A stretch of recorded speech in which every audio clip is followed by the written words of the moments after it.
bop, bop, well, bop, bop, well. Every time I see anything about boxing or MMA or any kind of fighting sport. Oh! Damn! I just think to myself, Yeah. why would you exert that much energy for it? It just seems like way more energy than it's worth. How dare you get off the fucking couch? This kid, oh my Jesus. Modern car lights are too damn bright.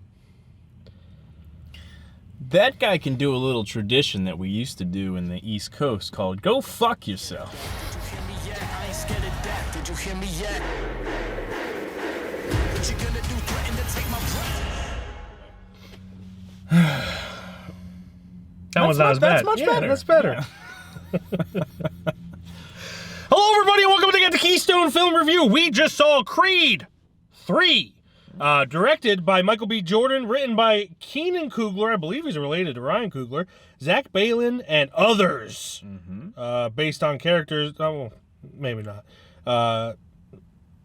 Yeah, Ryan Coogler. That was the other. Starring Michael B. Jordan, Tessa Thompson, Jonathan Majors, Wood Harris, Felicia Rashad, Mila Davis Kent, and other people who are in this movie as well. This, of course, is the third installment of the soft reboot, spin-off of the Rocky franchise, with, of course, Adonis Creed, played by Michael B. Jordan, son of Apollo Creed. And it is a boxing movie that has boxing in it. And they box. But is there more to it? Not really. Sometimes. Maybe. So, of course, being from the Philadelphia area, we are contractually obliged to like anything that involves Rocky, with the exception of whichever one he does. I forget which one, which number takes place specifically in LA. I want to say it's 5, but I don't know for certain. But one of them takes place specifically in LA, and it doesn't have anything to do with Philly, and fuck that. And I feel relatively the same way about this one because there's no Philly in it.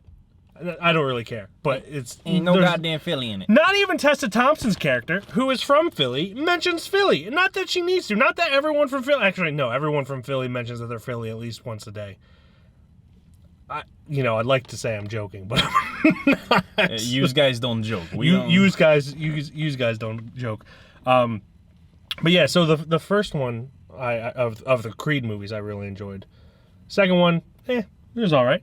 And then this one, I'm just tired of boxing movies in general. Yeah. The nice thing about this one, in my humble opinion, which is not very humble, I'm an erotic mess, is that this one was kind of a little fresh of breath air, as far as like the way they fresh of breath air. Fresh of breath air. You heard. I got a concussion from how many punches I took during this movie. Yeah, it did a lot of things different than any normal cookie cooker. Jesus Christ, Glenn. Usually I'm the one having cookie cutter boxing movie. I know Michael B. Jordan is heavily influenced by anime. He's said that 1,000 times. Every reviewer that you're going to come across is going to say that little tidbit of fun fact. But it shows. It shows the different levels of design he took into his shots and the themes and stuff like that. Especially the fights. The fights were really cool. Best part. They were the best part. But in some instances, you're sitting there and you know how the fights are gonna go. So it is not that, cost of like, oh man, is he gonna lose? You know how it's gonna go. So like, although the fights look cool, I mean, you know what's gonna go down. Yeah. He's gonna win, or does he? Yeah. But like as far as everything went, the fights were great. I thought the first half of the movie was super fantastic. And then that second half is where it got to that cookie cutter formula, and then a little bit of the end felt pretty good too, especially the whole fight until the kind of ending. But it was Jonathan Majors' character was fantastic. Yeah. Jonathan Majors is just so good. He really is. He steals pretty much every scene he's ever in, mainly because he hasn't been given chances. I love Michael B. Jordan. I want to preface this by saying this.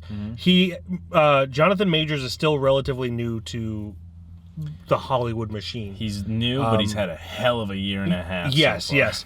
And he has yet to be paired up against someone who can act as strongly as he can.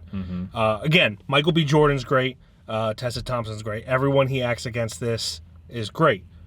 But he has like a whole other level of reality to him where, in movies like this, most actors, it feels like they're not phoning it in completely, but not giving 100%. With him, it always feels like he's giving 150%. And he really becomes the character that he's playing.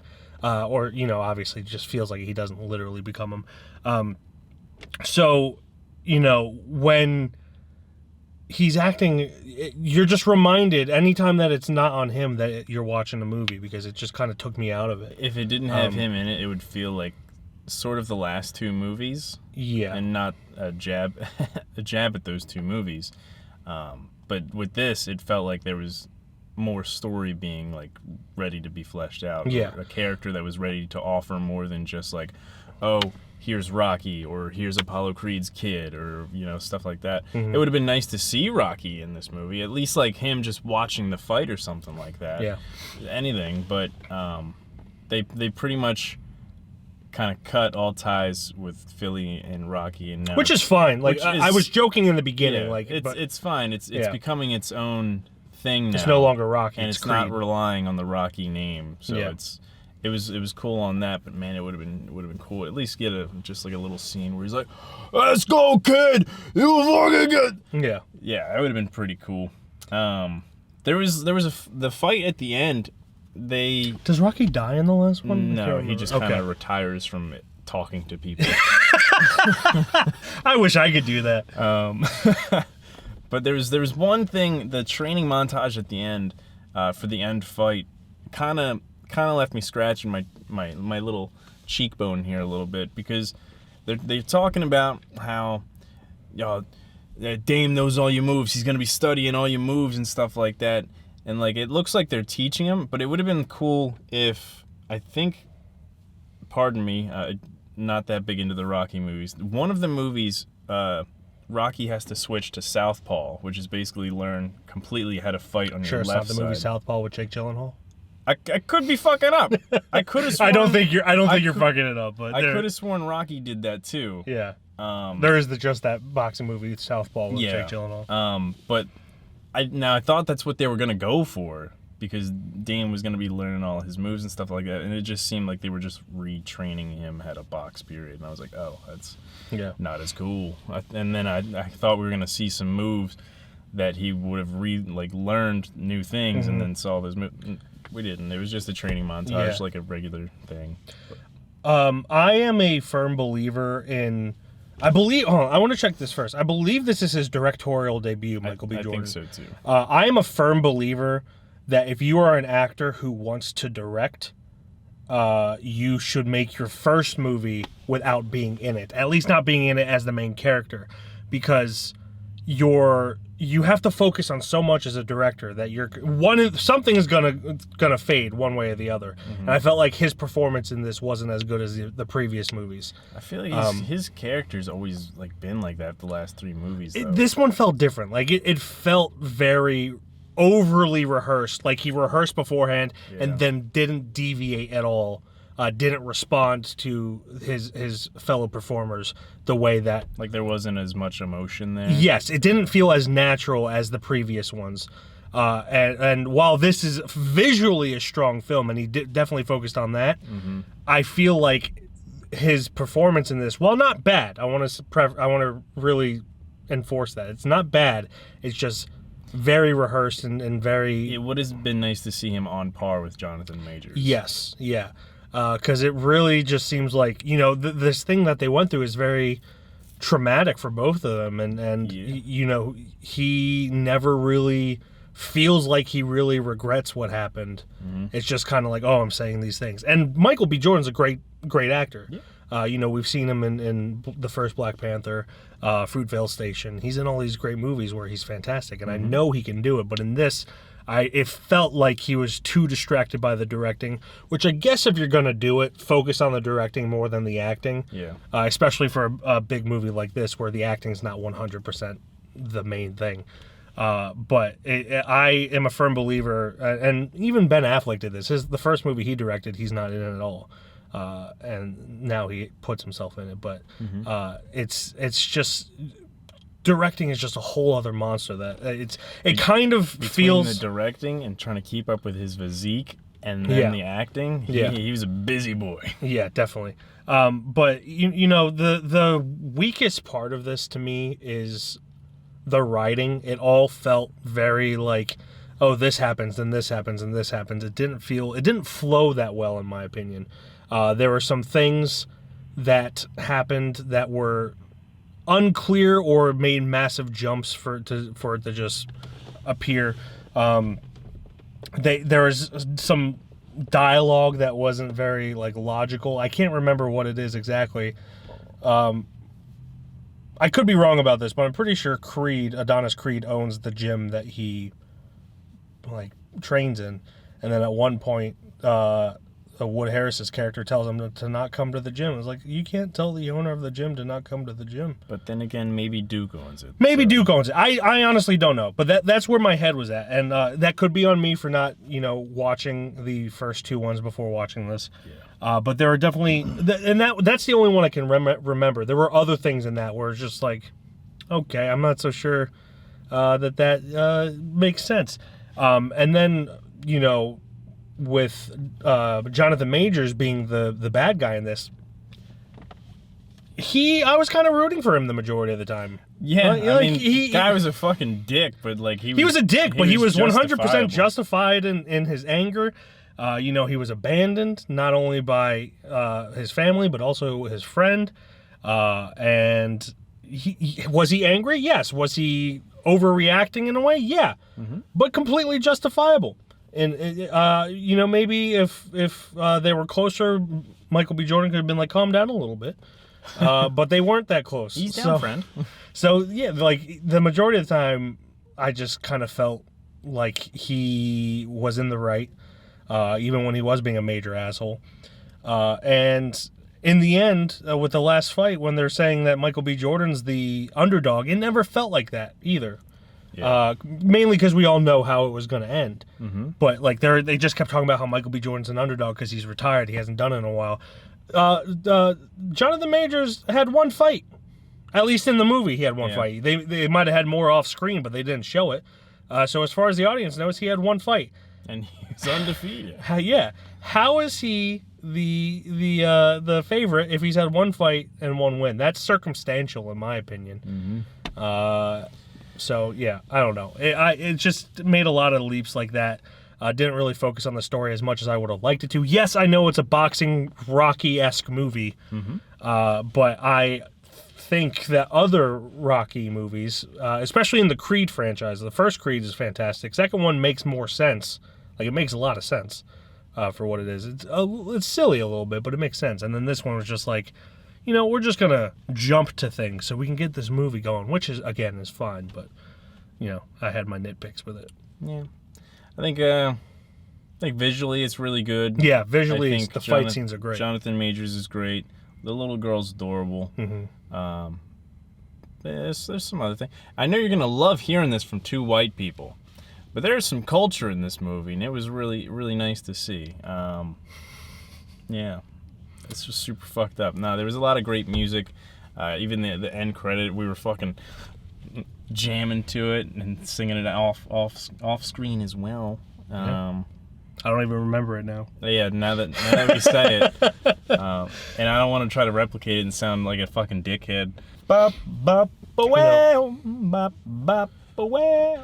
But I thought it was great. I thought it was better than most boxing movies, which it's so hard to be different, especially for boxing. Yeah.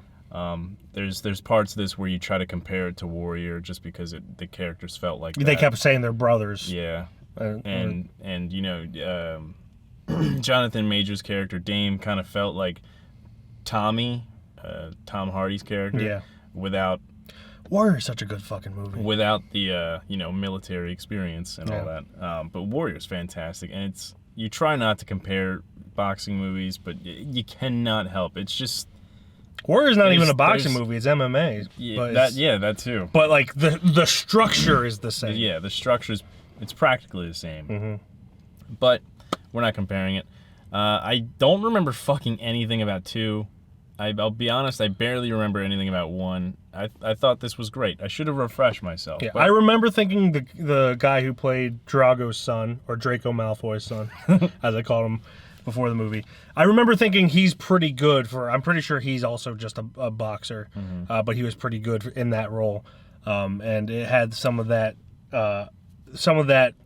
reflection between father and son characters that both the first and second one had, that this was kind of lacking. There wasn't that reflection.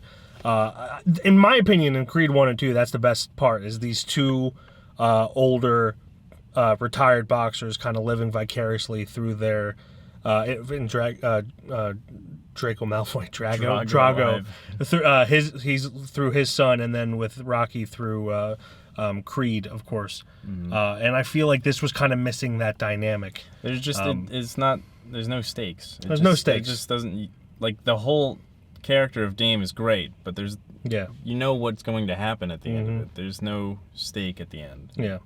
But overall, it's a very like middle of the road movie. Didn't hate it, didn't love it. I'd give it a 3. Whoa! So I just looked. I gave the first Creed a 4, and I give the second a 3.5. I think visually this gives it a little oomph to me, and I liked it more than 2. So it's at a weird impasse where I want to give it more than 2, but a little less than 1. I think visually, and it's like one of the better looking boxing movies, in the style he put into it. I'd agree with that. I I love. Well, I don't want to give that away, so never mind. I'll tell you off. the end fight was great. Yes. Cut this part out. X is for Nobody's gonna run the union! Yeah, the what Mike just got censored out was the end fight just had a really cool sequence that was Yes. it was fucking dope. It was unlike any other Rocky movie It or made Creed it movie. it made it super unique. Besides how you knew the fight was gonna go. Anyway, I can't really give this score on Letterboxd, but I'd give it like a 3.8 somehow, right in the middle.